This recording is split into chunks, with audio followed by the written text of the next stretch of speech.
Робокон 2019 Mongolia олон улсын навтын тэмцээний дэмжигч.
Шадварлаг мэрэгсэн боловсон хүчин, тогтвортой хөгжил, харилцан итгэлцэл, орчин үеийн өндөр хүчин чадалтай технологиг үнэт зүйлсээ болгон ажиллаж байна. Дэлхийн жишг урхай Эрдэнэс 5 толгой хувьцаат компани.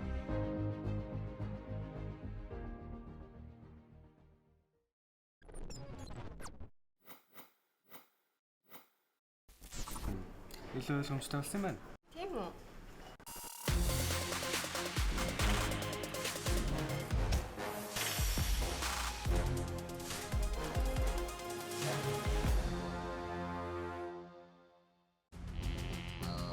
Робокон 2019 Mongolia олон улсын роботын тэмцээнийг дэмжсэнд баярлалаа. Оройн дөрөгийн амралтын өдрөө ая тухтай сайхан өнгөрүүлж байгаа гэдэгт итгэл дүүрэн байна.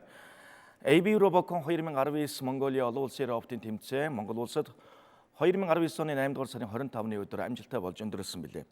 Энэхүү тэмцээний ач холбогдол хамрах хүрээ болж өнгөрсөн үйл явдлын талаар дүгнэлт хэлэлцүүлэг нэвтрүүлгийг дүрстэн үйлчлэгийн 600 студиэс үзэгч та бүхэнд хүрэхэд бэлэн болоод байна. Манай өнөөдрийн нэвтрүүлэгт хүрэлцэн ирсэн хүндтэй зочдод та бүхэндээ танилцуулахад таатай байна.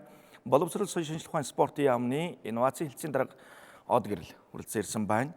За Монгол Улсын их сургуулийн эрдэм шинжилгээ хамтын ажиллагаа хариуцсан дэд захирал Лодар Авсал, шинжилгээ ухааны технологийн их сургуулийн эрдэм шинжилгээ хамтын ажиллагаа эрхэлсэн дэд захирал Намнан.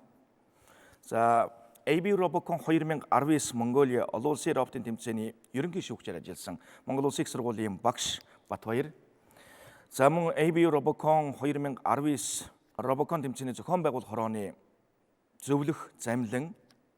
За Монголын үндэсний олон нийтийн телевизийн ерөнхий найруулагч хадагтай Ариун Жаргал, Монголын үндэсний олон нийтийн телевизийн ерөнхий продюсер Ган Чимэг, мөн шинжилгээ ухааны технологийн их сургуулийн багш доктор Хүрлбаатар, за мөн багш Дорж AB Робокон 2019 Mongolia олон улсын роботын тэмцээний дэмжигч байгууллагуудыг төлөөлж оюутлогоо компанийн гадаад харилцаа хамтын ажиллагааны зөвлөх Ган Зориг нар хүрэлцэн ирснийг энд уламжлахад нэн таатай байна.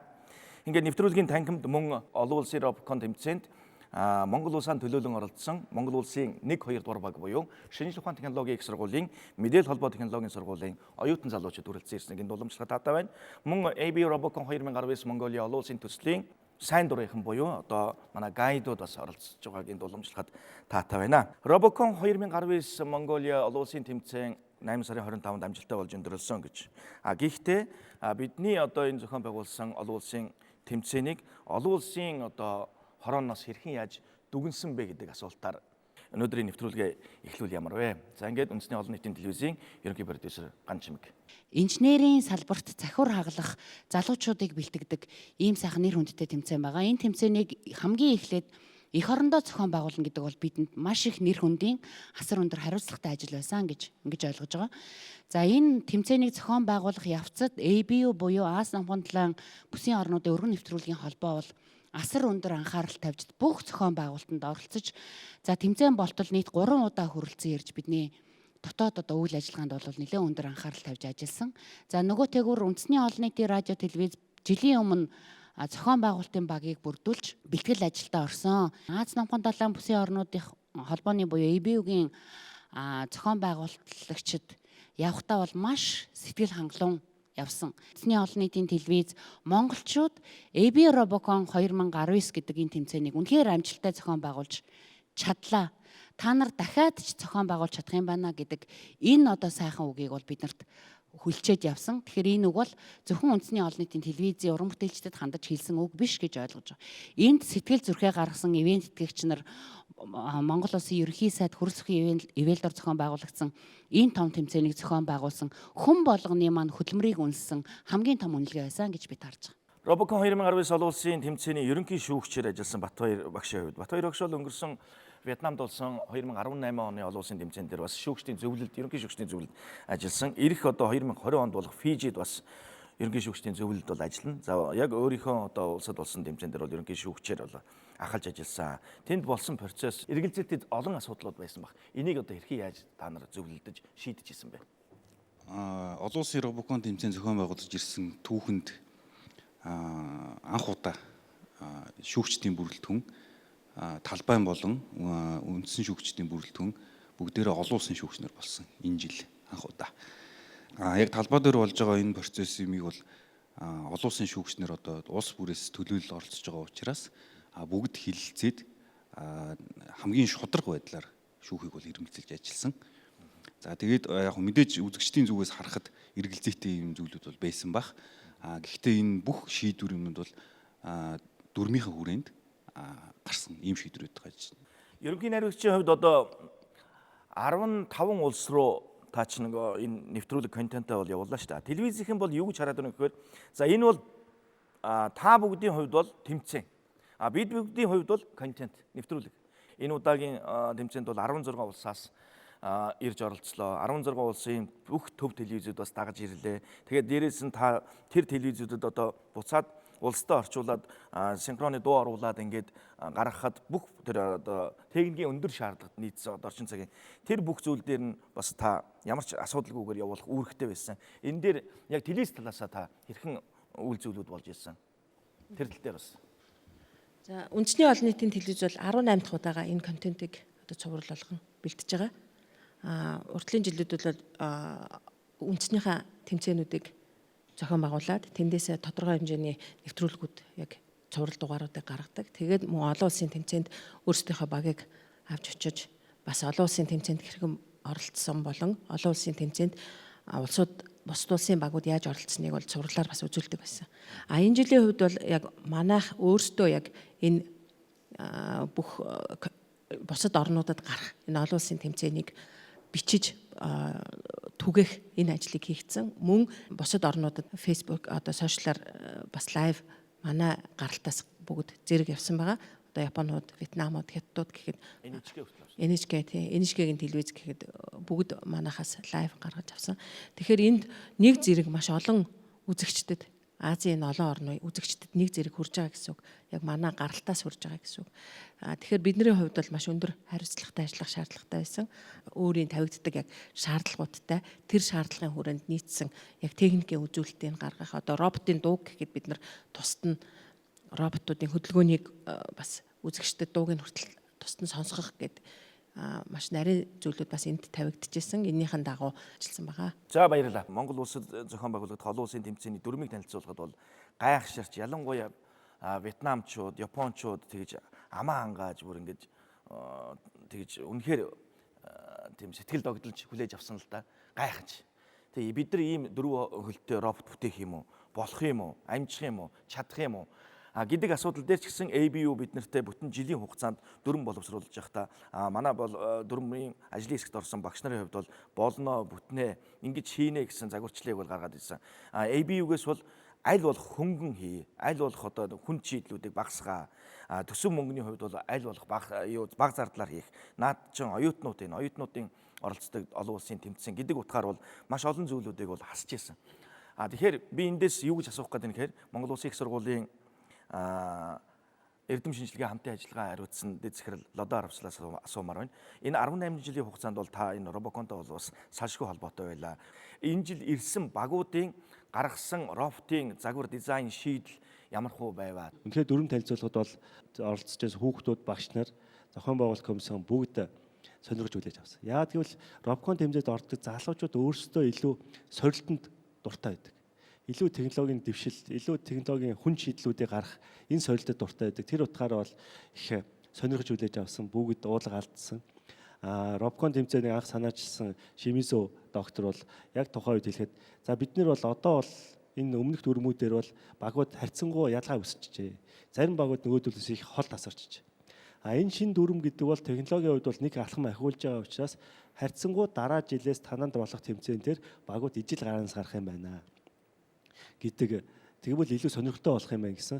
Үнэхээр шинэ жилийн тэмцээн бол сонирхолтой болсон. Багууд бүгд ижил гараанаас гарсан. Энэчгээ энэ дүрмийн явц бол жоохон хялбаршуулсан зүйл үүссэн. Өөрөөр хэлбэл өвдөгдөх маягийн арай хялбаршуулсан бусад бүх багуудын оролцоотой байх үедээс бүр утгаараа алхахдаг биш. Арай хялбаршуулсан хувилбарыг зөвшөөрснөөр бол энэ дүрмдээ бас арай өөр болж ирсэн. Гэхдээ л Монгол улсад болсон энэ тэмцээн маань өөрөө технологийн хувьд бол бусад багуудад том сорилт авчирсан. Дараагийн тэмцээнүүдээр ч гэсэн иймэрхүү технологийн шат ахиулсан шийдвүүд орж ирэх байхаа гэж найдаж байгаа. За баярлалаа. За ингээ үзэгчтэй мөн одоо нэвтрүүлэгт оролцогчтойгоо хамт олон улсын тэмцээний хамгийн одоо сэтгэл догдлуулсан тэр хүү мөчүүдийг бас дэлгэцнээс хамтдаа сонирхъё. Өнгөрсөн жилийн тэмцээн дээр Япон улсын баг Монгол улсын багтай бас тоглож байхад бас асуудал үүсч гацаад сүүлийн 30 секундэд робот нь амжилттай ажиллаад ялж байсан. За одоо хангалттай цаг байна. Хангалттай цаг байна. Сүүлийн 1 минут явж байгаа. За тооцсон. За одоо гэргийгээ сайхан амжуулаад. За явсаа. Сүүлийн минут ажиллаж байгаа. За гараж гатад автыг өдөрч байгаа. Багийн гишүүн маш тайвнаар шууд мөр бодгол шууд амжин. Үлдсэн цагт амжин. 50 тав.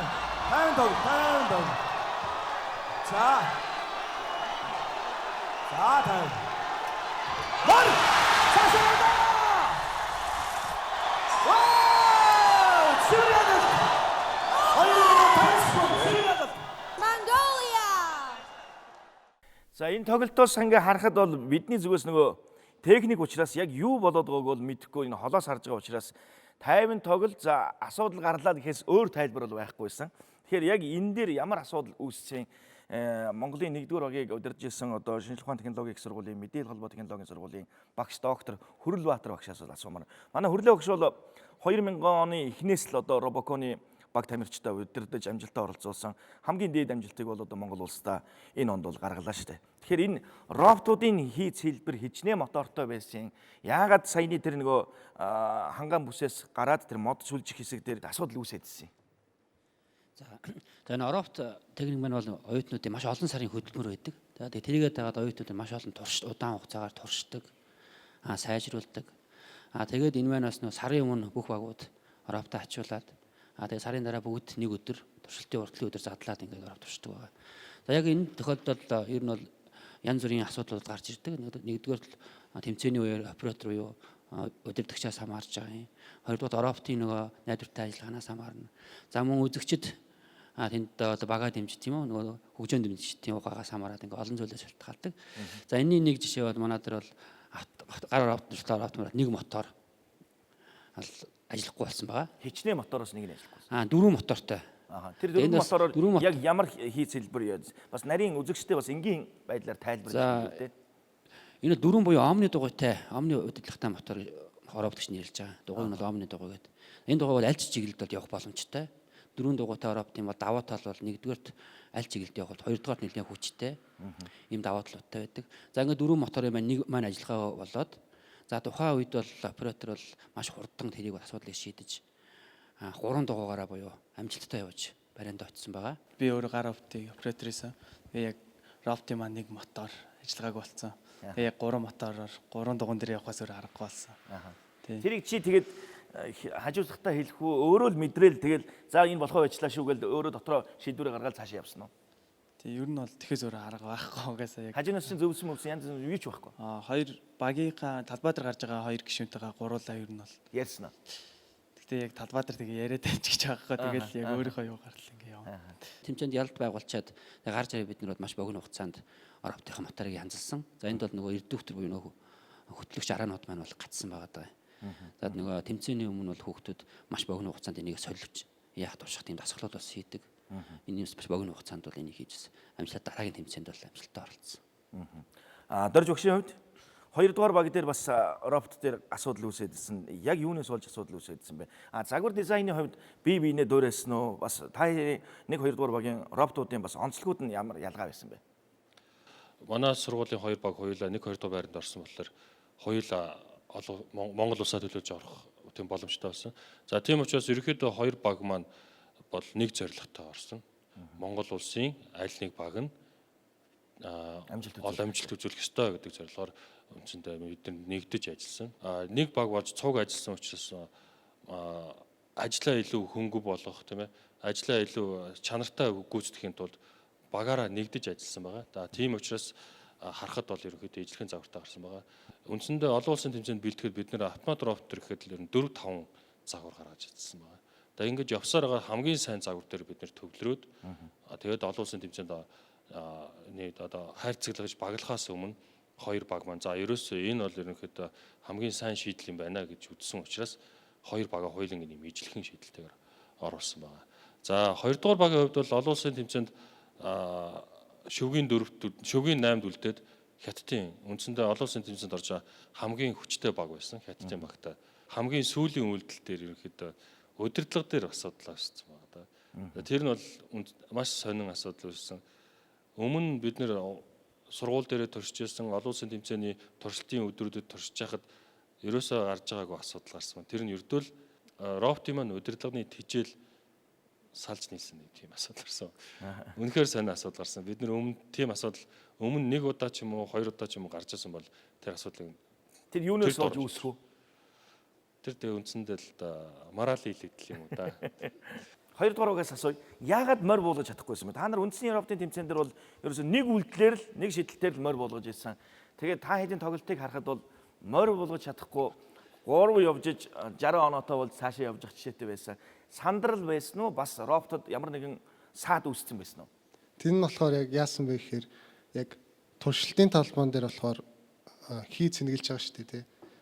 Тэр үйлдэлээ бол шууд цэнэглэнгүүтлээ дараа нь морь шидчихсэн баг. Тэгээд яг тэмцээний өмнө болох юм бол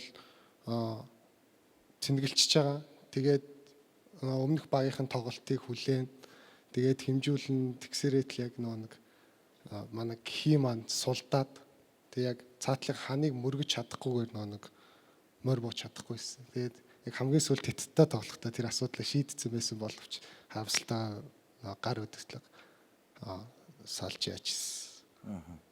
Тийм харамсалтай болсон. 1-р байранд орсон багаас асууя. Олон улсын тэмцээний босго хэр өндөр байв? Олон улсын тэмцээний босго бол үнэхээр өндөр байлаа. Ягаад гэвэл бид нар чинь бүтэн жилийн турш бэлдсэн. Тэнд бол нойргүй хонох юм бол байна. Роботуудаа бол баг үндэсний аваргад орохоос өмнө хид хийцэн байсан. Үндэсний аваргын дараа ч гэсэндээ хийсэн баг хайрцагтуулахаас өмнө баг сарын өмнө ч юм уу бас яг шинээр эхлээд хийж лээсэн. Тэгэхээр бол нэлээ өндөр байлаа гэж хэлнэ. Гэтэ яг бидний нэг зорилго өөрөө ямар ч байсан амжилт үзүүлнэ гэсэн зорилготой байсан болохоор. Мондөөр баяр хүргэе. Шинжлэх ухааны технологийн их сургуулийг төлөөлж өнөөдрийн нэвтрүүлэгт эрдэм шинжилгээ хамтын ажиллагаа эрхэлсэн дэд захирал Намнан багш хүрэлцэн ирсэн байна. Тэгэхээр Намнан багшийн хувьд энэ 2 багийг бас эдийн засгийн хувьд дэмжлэг үзүүлэх. Ер нь энэ Робоконд амжилттай оролцоход одоо шинжлэх ухааны технологийн их сургуулийн захирлуудын зөвлөлөөс томилогдож удирдсан одоо багш хүн байгаа. Хин Шимүзэгөө хэлсэн байдаг. Робокон бол тэмцээн одоо өрсөлдөөний талбар биш ээ. Энэ бол эв найрамдал бие биенээсээ одоо суралцсан эв нэгдлийн талбар юм а гэж хэлсэн. Тэгэхээр сая энэ цугларсан 16 улсын 17 багийн оюутан залуучуудаас гадна нэг удирдсан багш нар бас их хэрэг шиг боллоо. Эндээс цаашаа одоо залгуулад манай баг хэрхэн яаж одоо олон улсад энэ амжилтаа баттгаад ингээд цааш нь аваа явах боломж олцоо юу вэ гэж харагдж байна. Ер нь бол энийг зохион байгуулахад маш их зардалтай. Тэгэхээр гадны сургуулиудаа уулзчаад их л өндөр зардал хэлж байгаа юм л да. Мэдээж ядтын багийн машиныг та бүхэн харсан, бусад багуудын машиныг. Манайх бол яг өөрсдийнхээ хэмжээнд бүхэл боломжоор дэмжиж байгаа. Тэгээ энэ удаа бас энэ SLS Brinks Mongolia байлаа. Тэр компани бас 8 сая төгрөгийн дэмжлэг үзүүлж манай оюутан робот техникээ дэмжсэнд бас бид их баяртай байгаа.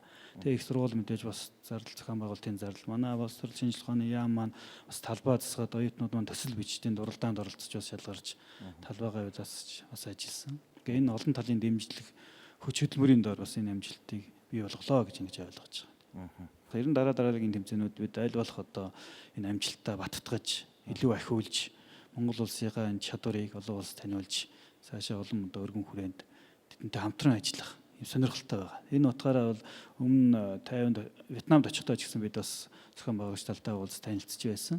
Энэ жил бас одоо энэ төрүүлсэн баг амжилтанд оролцсон багийн удирдсан профессор багш нартай миний хувьд бас нэг урьдчилан танилцж уулзаж урьдчилан юм нөхрөсцөг одоо уулзлуудыг зохион байгуулах хамтран одоо жижиг хүрээнд бас жижиг тэмцээнүүдийг хийж илүү ойр хамтарч ажиллая гэсэн юм саналуудыг тавьсан. Нэвтрүүлгийн дундуур ярианы цогцост бас хэлэхэд DJI гэдэг одоо дроны компани байдгийг одоо дэлхийд даяараа мэддэг боллоо дөө.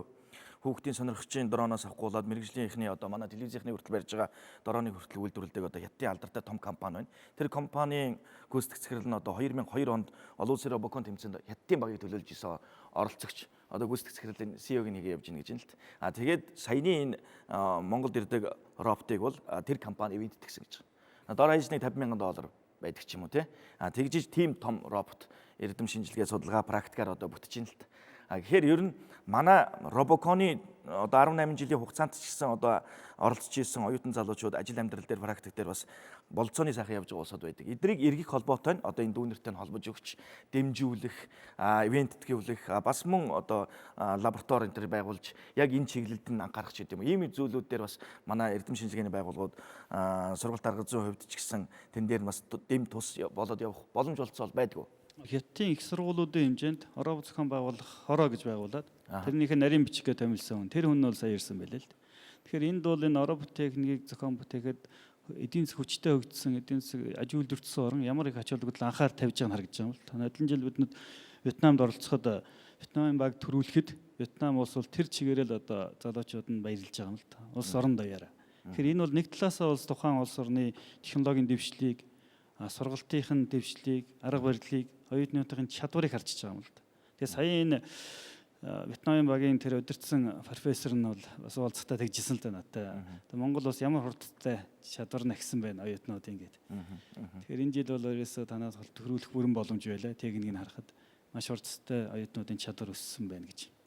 Тэгээ бид бол энэ Монгол оюутнуудын чадвар зохион бүтэх чадал бол боломж олон улсын төвшөнд мэдээж өндөр төвшөнд байгаа гэдгээ бид батллаа. Гол нь бид нөхцөл орчин нөхцөлөөр хангах асуудал байна. Баярлалаа.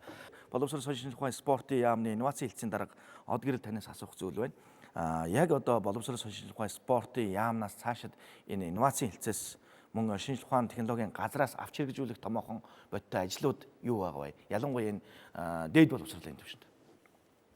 За Монгол улсын засгийн газраас судалгаан суурилсан их сургууль гэсэн үндэсний хөтөлбөрийг батлаад хэрэгжүүлж байгаа. Мөн одоо төрөөс инновацийн талаар баримтлах бодлого, шинжлэх ухааны технологийн талаар баримтлах бодлогын бүх хүч баримтуудад энэ шинжлэх ухааны үзлийг суйрлуулах, шинжлэх ухааны түгээн дэлгэрүүлэх асуудлууд нэлээд бодиттой тусч ирж байгаа.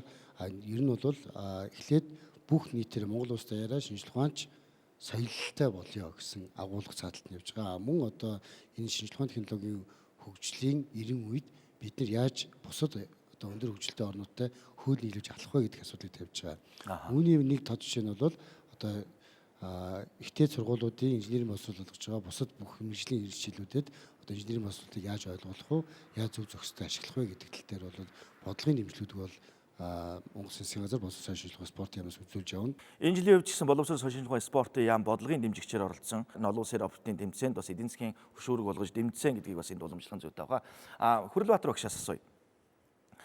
Яг одоо эдийн засгийн бодиттой дэмжлэг үзүүлээд жил болгон одоо та бүхэнд одоо нэг сан үүсгээд за энүүгээр одоо Робоконыхон робото хийгээд ингээд явбал энэ саяны гаргасан амжилтыг өшөө ахиулах гэдэг юм. Өшөө ахиулахад зөвхөн ганц л байр ба штэ. Ахиулаад ингээд хадгалаад авч явах боломж олцоо бидэнд бий юу? Тэгэхээр үнэхээр энэ одоо жил буй төсөвтөнд ороо хийгээд өгчих юм бол заавал Робокон гэхгүйгээр технологийн чиглэлийн жижиг тэмцээнүүдээс зохион байгуулад 10 жилээс нь ерөнхий болон сургуулиудаас нь тэмцээнүүдийг оруулад үе шатаар тий. Тэгээ зохиочих юм бол их сургуульд орж ирсэн оюутнууд мэргэжилтэд тодорхой зорилготой болчоо ороод ирэхээр бүр их үр дүн гарна. Бас харьцангуй сүүлийн жилүүдэд энэ төрлийн уралдаан тэмцээн их болдог болсон. Энэ төрлийн хүүхдүүдийг хөгжүүлдэг багш нар их болсон. Тэрний үр дүндээс өнөөдөр магадгүй Монгол улсын өнөөдөр тэмцээнд амжилттай оролцсон байх гэж бодож байна. Тэгэхээр дараа энэ тал дээр бүх салбаруудаа ач холбогдол өгөөд ивент гэж байгаа байгууллагууд багш нар хувь хүмүүс ингэ дэмжиж өгөх юм бол Монгол орны технологи ирээдүй маш ойрхон байгаа гэдэгт бол итгэлтэй байна. Зохион байгуулалтын болоод бодлогын шинжтэй олон зүйлүүдийг ярилцлаа. Одоо дэлгэцэн анхаарлаа хандуулаад зохион байгуулагчид болоод мөн дээрээс нь оролцогч оюутан залуучуудынхаа яриаг хамтдаа сонирхъё. За Шүтэс Космос технологийн коллежийн ган робот багийн гишүүд байна. Энэ жилийн Робоконы тэмцээний хувьд Фижи арал дээр болох уу регби бөмбөгийг робот болон трай робот болон робот хооронд нь шидэж түүнийгээ барьж авах болон 3 талаас 3 өөр зоноос бөмбөгөө ишгэлж дөрвөлжин хаалга руу оруулснаар оноо их цуглуулж хамгийн хоноо авсан баг нь бол ялах боломжтой байгаа. Одооноос эхлээд роботоо санаа гарган роботоо өгсөрч бэлэн болгож ажиллаж байна.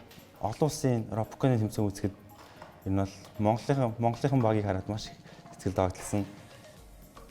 Монголоос 2 баг орсон, хоёулаа маш мундаг оролцсон. Ерөөсөө миний бодож байгаагүй тэр амжилтыг хийсэн. 1-р байр руу төлөө өрсөлдсөн Хонконгтой. Тэр бол маш сэтгэл өндөр байсан. Одоо би олон улсын тэмцээнд явах гэж байгаа. Дубайд болох 190 гаруй оролцсон. Манай баг 4 гишүүнтэй. Энэ тэмцээнд болохоор тодорхой даалгавар өгсөн байгаа. Энэ даалгавар нь болохоор бөмбөг цуглуулад тэр бөмбөгийг бариан шийднэ. Ер нь бол яг энэ тэмцээний нэр нь бол далайн хог хаягдлыг цэвэрлэх гэсэн нэртэй. Тэр нь болохоор бөмбөг нь болохоор хог хаягдал. Тэгээд гол дагаа тэр боловсруулалтын хэсэг гэж байгаа. Тэр боловсруулалтын хэсэг рүү бөмбөгийг шийднэ. Хог хаягдал шийдэж байгаа юм шиг шийдэх хэрэгтэй.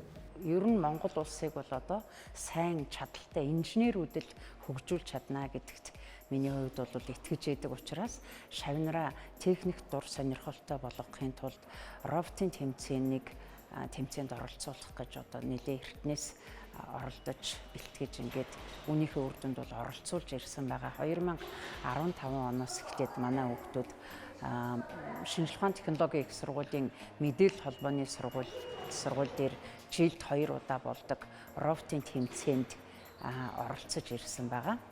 Саяхан манай улсад болсон олон улсын роботын тэмцээнд шинжилгээ ухааны технологийн их сургуулийн мэдээлэл холбооны сургуулийн баг бол 1-р байранд орсон байгаа. Энэ багийн гишүүн Өсөхбаяр баяр сайхан хоёрууд бол одоо миний шав. Тэгэд энэ хүүхдүүд маань бол сая роботын тэмцээнд эх орныхоо нэрийг одоо гаргасанд үнэхээр их баярлсан. Телевизээр одоо нэвтрүүлэг үзээд бол баярлсандаа яг л уйлж исэн миний хувьд бол. За баярлалаа. Шинжилгээ ухааны технологийн их сургуулийн мэдээлэл холбоо технологийн сургуулийн 1-2 дугаар багийн Робокончтой халуун талархлаан дэвшүүлээ. Та бүхэн Монгол улсын нэрийг өндөрт гаргаж, олон улсын тэмцээний 1-р эзэлсэн монголчууд бүгдээрээ талархалтай хандж байгаа шүү. Олон улсын Робоконы зохион байгуулах хорооны зөвлөхөр ажилласан Замлан гугаас асууя. Тэгэхээр та бол одоо энэ инженерийн салбарт олон жил ажиллаж байгаа хүний хувьд таны хойч ирээдүй болсон Монголын сургууль соёлын төгсөөд гарч ирж байгаа боловсон хүчин хэр одоо тийм сэтгэл хангалуун байна танд? Сайн байна уу. Би өөрийгөө товчхон танилцуулах юм. Би Toyota Motor Corporation Монгол улс дахь албан ёсны дистрибьютор Toyota Sales Mongolia компани засвар үйлчилгээний хариуцсан дэд менежер гэдэг. Энэ удаагийн Робокон тэмцээнд би анх удаага орж үзэж байна. Их сонирхолтой байлаа. Тэгээд энэ тэмцээний үр дүн ач холбогдлын нэгтгэж дүгнэхэд бол надад хэдийн юм ажиглагдсан. Энэ юу гэхлээр инженерчлэл гэдэг юм чи юу юм бэ гэдгийг тод харуулж гисэн. Хамгийн гол нь даалгаврыг гүйцэтгэхдээ хурдан гүйцэтгэх гэдэг нь гол юм чухал юм биш юм байна. Хамгийн гол юм юу гэдэг юм бэ гэхлээр инженерчлэл дээр 1000 удаа даалгавар гүйцэтгэхэд 1000 удаад нь яг адилхан хэмжээнд гүйцэтгэж чадчих хэвээр. Энэ нь саяны тэмцээн дээр харагдаад тэглээ шүү дээ. Зарим мундаг багууд яг эцсийн мөчөд очиод гацаад эвдрээд даалгавраа гүйцэтгэж чадаагүй. Тэгэхээр энэ тэмцээний бас нэг ач холбогдол нь юу гэхлээр би үл ингэж харж байгаа. Манай Монгол залуучууд өөрсдөө ямар хэмжээнд хаана явж байгаа вэ гэдгээ бусдад мэдрүүлэхээс гадна өөрсдөө мэдэж дүгнэж чадж байгаа байхгүй. Бид нэр юу юм байна, өмнөхөөсөө ингэж сайжирсан юм байна гэж. Мөн тэрнээс гадна энэ тэмцээний бас нэг ач холбогдол бол залуу үеэ хүүхэд багчуудыг маш их сайн сэтэлжүүлж өгсөн. Түрүү бид нэр ярьж байхад хэлж штэ нэг хүүхэд нь ааваасаа тэгж асууж байна гэж байна. Энэ роботыг хийдэг сургууль хаана байдгийг тэр сургуульд би ормоор байна гэж байгаа байхгүй. Энд чинь тэгэхээр нөгөө сэтэлжүүлээд байгаа байхгүй. Миний бодлоор бол ийм ач холбогдолтой юм боллоо. Тэгээд сайхан тэмцээн болсон. За энэ жилийн тухайд гэх юм бол манай олон улсын тэмцээнийг бол оюу толгой, Эрдэнэт, төрийн эмчит үйлдвэрийн газар, Худалдаа хөгжлийн банк, МИАТ, Монголын иргэний агаарын тээвэр МИАТ компани, Эрдэнэс 5-толгой компани, за боловсрол, соёл шинжлэх ухаан, спортын яам гэх зэрэг одоо байгууллагууд бол биднийг дэмжиж энэ сайхан тэмцээнийг амжилттай зохион байгуулахад бол гүн тусалцаа үзүүлсэн юм шүү гэдгийг бас энд зориуд онцлон цохон хэлье. За өнөөдөр манай энэ ивент тэтгэгч дэмжигч байгууллагуудаас төлөөлж оюутлогын компанийн гадаад харилцаа хамтын ажиллагааны зөвлөх ган зэрэг хүрэлцэн ирсэн байгаа. Та бас Робоконы талаарх ерөнхий сэтгэлдээ хэлнэ. Хамтарч олон жил ажилласан үний хувьд. Олон жил бас дэмжиж хамтарч ажилласан төслүүдийн нэг бол Робокон ялцчих юм уу. Үндэсний аваргыг бид бүхэн хэд удаа ивент тэтгэж бид бүхэн өөрсдөө очиж үзээд одоо энэхээс ялсан оролцож исэн залуучуудаас оюутлогод бүтээн байгуулалтанд оролцоод явж байгаа инженер залуучууд бол нилээдгүй байгаа. Бидний харж байгаагаар бол энд оролцож байгаа залуучууд аюулгүй ажиллагаанд суралцж байна. Багийн хамтын ажиллагаанд суралцж байна. Тасралтгүй сайжруулалт хийж байна.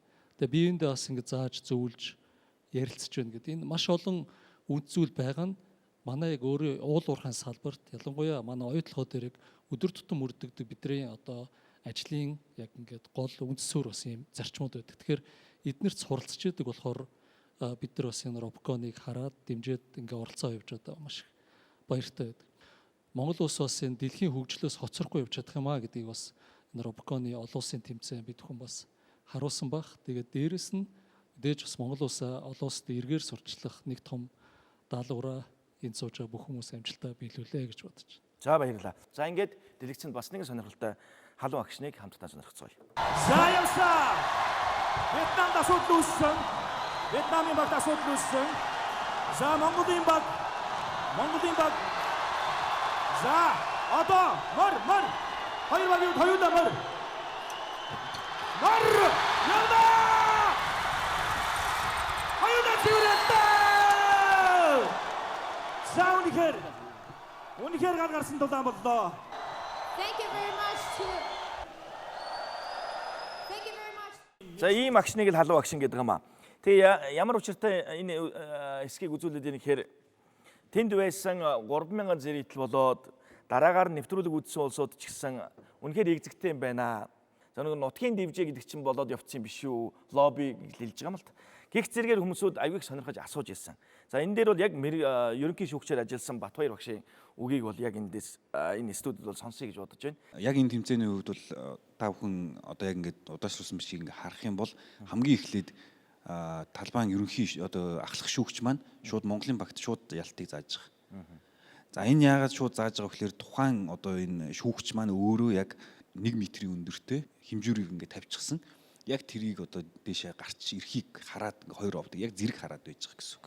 А яг тэмцээний дүрмийн үед одоо ингээд үзэгчдийн үед хараад үзэх юм бол нэг нь эхлээд түрүүлэл гарчихсан ингээд харагдаж байгаа. Гэвчүүд яг дүрмийн үед цэвэр хожил маань юугаар тодорхойлогдох вэ гэхээр гэрээгээ 1 метрээс дээш өндөртэй өргөгдөх ёстой гэж байгаа. Робот уулан дээр гарч ирсэн хамаагүй. Тий. Тэгээд гэрээгийг 1 метрээс дээш өндөртэй өргөх ёстой гэж байгаа. За ингээд яг удаашруулсан бичгийг дахиад харах юм бол Вьетнамын баг бол гарч ирээд гэрээгээ өргөхөөс өмнө эргэх үйлдэл хийж байгаа. За энэ бас мөн дүрмтэй холбоотой. Гэрээгийг өргөхдөө одоо бичгтэй тал буюу энэ одоо энэ хавтгай талын өөрийн говийн өртөөрөө харуулах хэрэгтэй гэж байгаа дүрм.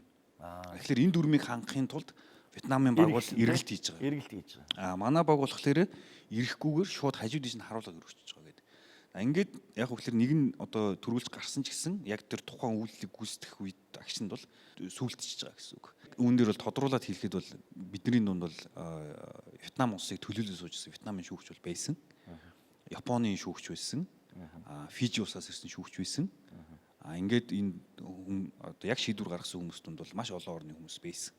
Энэ хүмүүс бүгдээрээ дуу нэгтэйгээр бол Монголын баг бол одоо хожсон гэдэг нь бол үний юм байна. Эргэлзээтэй асуудал нь бол юу ч байгаагүй. За ойлголоо. Их баярлалаа. Тэгээ яг энэ тэмцээн өнгөрөөд одоо сар шихан болж байна. Энийний хаавь гарч байгаа ярианууч гэдэг юм уу, коммент гэдэг юм уу олон зүйл гарч байна л та. Тэгээ Вьетнам нөгөө Робокон маш өндөр хөгжсөн ийм улс учраас лайв хийгээд тэрний доор ингээд комментууд бичигдэж байна л да. Тэгээ тэнд нэг залуу бичиж гинэ. Та нар өөрсдөө маш буруу шийдэл хийсэн байна. Монгол улсын дүрмээр та нар тоглож байгаа. Монгол улсын талбай дээр очиж тоглож байгаа. Тэгээд тэр дээр уулан дээр гарч иргэдэг тийм маяглагдаг үйлдэл юу хийж та нар хийсэн бэ? Илүү үйлдэл хийсэн байж тээ. Тиймгүй яг Монголын баг шиг өргөсөн бол та нараа бас төрүүлээд өргөчих боломжтой байсан юм а гэд шок хошин болгоод зүгээр энэ зур нэвтрүүлгийн дундуур хэлж байгаа. Яг энэ талбай дээр тоглосон багийн үндсэн 3 гишүүн 1-2 дугаар багийн ахлагч нар дээр гар ажиллагаатай роботыг удирдах байгаа болоод автоматыг бас ажиллуулж ирсэн багийн гишүүд та бүхэн харамгүй хариулаарай. Яг энэ тэмцээнд бэлдэх оролцох бэрхшээл юу вэ? Роботоо бол за нэг ядаж нэг ингээд араа энэ төр хийхэд бид нэр өөрсдөө очиод шууд хараад үзээд те дугуйгаа ч юм уу очиод энэ дугуй сайн байна гэж шил сонгочоод авах боломжгүй. Бид нар яг интернетээр захиалаад зөвхөн зургийг л үзэж байгаа. За нэг иймэрхүү юм байт юм байна гэдэг. Бүр бид нар бол одоо ингээд өөрсдөө бол одоо шил сонгож байгаа захиалж авч байгаа омны дугуй байгаа байхгүй юу? Тэгээд Японы дугуйг үзэхэд бүр шал өөр дугуй байна. Ингээд барай үзэхэд шал өөр. Хамгийн их сүрдэжсэн баг чи ямар улсын баг байсан? Сүрдэжсэн баг уу? Мэдээ чи хятадын л баг гэсэн. Тэгээ хятадын баг танаа багийг өөрчлөлөө шүү дээ. Хамтарч туршлага солилцъё. Ирэх хавар хүрээдрээ. Манай үндэсний тэмцээний үеэр хүрээдрээ. Та нар ирж үзье гэд. Та нарыг бас эргээд хятадууд сонирхоод эхэллээ шүү дээ. Тэгэхээр олон улсын ийм том тэмцээний өндөр давцан дээр гараад ирлээ. Онцлог давуу тал нь юу вэ? Энэ тэмцээнд давуу талыг бол маш олон боломжууд нэгдэж байгаа. Робоконыг одоо зохион байгуулалт хамтарч ажилласан худалдаа хөгжлийн багнаас ингээд одоо ажлын урилга өгсөн бид нарт энэ мэгдчлэн тэгээд сургууль дээр одоо тэгээд үндэсний аварга төрүүлэхэд одоо сургуулаа шүтээсээс одоо кредитийн урамшуул өгдөг ч юм уу. Одоо тэгээд олон улсад амжилт үзүүлсэн учраас бас ингээд шүтээсээс дахиад одоо төсөж байгаа юу? Үгүй. Тохиолдуулаад бас тийм урамшууллууд өгж байгаа. Энэ төр бол ингээд зүгээр одоо үйл юм боломжууд олдохгүй л тий. Тэгээд хөдөлмөрсний үр шимд одоо ингээд маш олон боломжууд шагналууд нэмэгдэж байгаа. Том тэмцээнийг зохион байгуулахад үндэсний олон нийтийн телевизийн уран бүтээлчдээс гадна зохион байгуулах хороонд ажилласан манай сайн дурынхан байгаа. Тэгэхээр та бүхэнд бас их сонирхолтой байв. Тэгээд яг нэг уур амьсгалаар бүх орны хүүхдүүд амьсгалж ийн гэдгийг та нар хараад бас бахархаж юу? Тэгэлгүй яг мэдээж бахархажлаа. Эхэндээ бид нэр яг робот ер нь бол болох юм байна. Робот явах юм байна гэдэг ойлголттой байл анх орж ирж ирсэн. Тэгээ сүүл рүүгээ роботондоо өөрсдөө сонирхолтой болсон. Өөрсдөө бараг дэмжээд одоо Монголоо дэмжээд бус орнуудыг дэмжээд их сэтгэл хөдлөөд хамтдаа л ер нь бол явж ирсэн. Нэг урсгалдод бид нар ч гэсэн өөрсдөө орцсон байсан. За баярлалаа. Дараагийн олон улсын арга хэмжээнд та бүхэнд бас амжилт хүсье. За эрхэм хүндэт үзэгчдээ дүрс төвчлэгийн 600-гийн их студид бидний урилгыг хүлээж авч хүрэлцэн ирсэн. Монгол улсын их сургууль болоод шинжлэх ухааны технологийн их сургууль, боловсрол шинжлэх ухааны спортын яам, за мөн одоо AB Робокон 2019 Монголын олон улсын роботын тэмцээнд төрүүлсэн 1-р барь эзэлсэн шинжлэх ухааны технологийн их сургуулийн мэдээлэл холбоо технологийн сургуулийн 1-2 дугаар багийнхандаа мөн үндэсний олон нийтийн телевизийн зохион байгуулах хорооныхондоо чин сэтгэлээсээ талархаж байгаагаа илэрхийлье. Бид бүхэн AB Робокон 2019 Монголын олон улсын роботын иргэн тойронд зохион байгуулалтын талаар болоод цаашдын зорилго зорилт за мөн амжилтын талаар тойрч ярилцлаа. Ирэх жил буюу 2020 онд AB Робокон Фижи олон улсын роботын тэмцээн Фижигийн нийслэлд болно. За түүний дараагаар бүгд 8 дахь хятад улсын нийслэл Бээжин хотноо үргэлжлэн Робокон тэмцээн бөө хайлан явагдах болно. Ингээд монголчууд Робокон тэмцээнд амжилттай оролцож байх болтугай гэсэн эрүүлөөр өнөөдрийн нэвтрүүлгээ жаргая. Бидний ярианд анхаарал хандуулсан та бүхэндээ баярлалаа. Робокон 2019 Mongolia олон улсын роботын тэмцээний дэмжигч.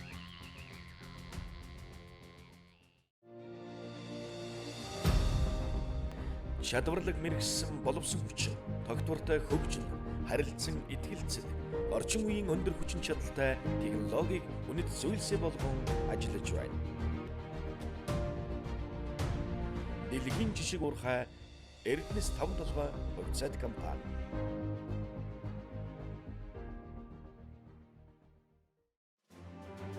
Аливаа улсын хөгжлийн тулгуур нь дэвшилтэт технологид суурилсан авиаслаг инженеруудын ажил хөдөлмөртэй шууд холбоотой байдаг. Оюу толгойн инженерүүд бид аюулгүй ажиллагааг өдөр тутмын ажилдаа мөрдлөг болгож хамгийн сүүлийн үеийн дэвшилтэт технологи ашиглан үргэлж шинийг санаачлан дэлхийн уул уурхай хөгжилтэй мөр зэрэгцэн ажиллаж байна. Шилдэг инженер хаана байна? Тэнд л аюулгүй ажиллагаа сайжирч, шилдэг технологи шинээр үүсэн бий болж, улс орны эдийн засагт үр өгөөжин өгч байдаг. Бид инженерүүдэд улам чадваржуулахын тулд агсан төвшөнд аваачиж, олон улсын стандартын гэрчлэгийг олгох хөтөлбөрүүдэд хамруулдаг. Монгол хүний оюун ухаан, Авиац чадварыг илэрхийлсэн дэлхийд үнэлэгдэх уурхайн бүтээн байгуулалтыг Монгол инженерүүд бид хамтдаа бүтээн байгуулж байна. Эрдэм мэдлэг, ур чадвар, үнэт зүйлс бүтээлцэн. Оюу толгой. Энэ бол үлгэр шиг амьдралын түүх гэвэл эндүрэл. Энэ бол төсвөр төвчээр, шантрал, бэртэл гэмтэл бас Монголын түүх. Гэхдээ энэ бол саад биш. Энэ бол үргэлж урагшлах, хөгжих, өсөн дэвжхийн хөдөлгөж хүчний түүх.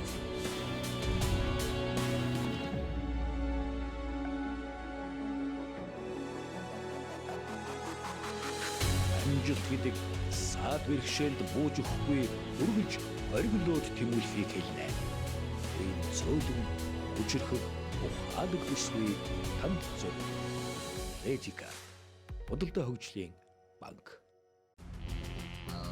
Робокон 2019 Mongolia олон улсын роботын тэмцээнийг дэмжсэнд баярлалаа.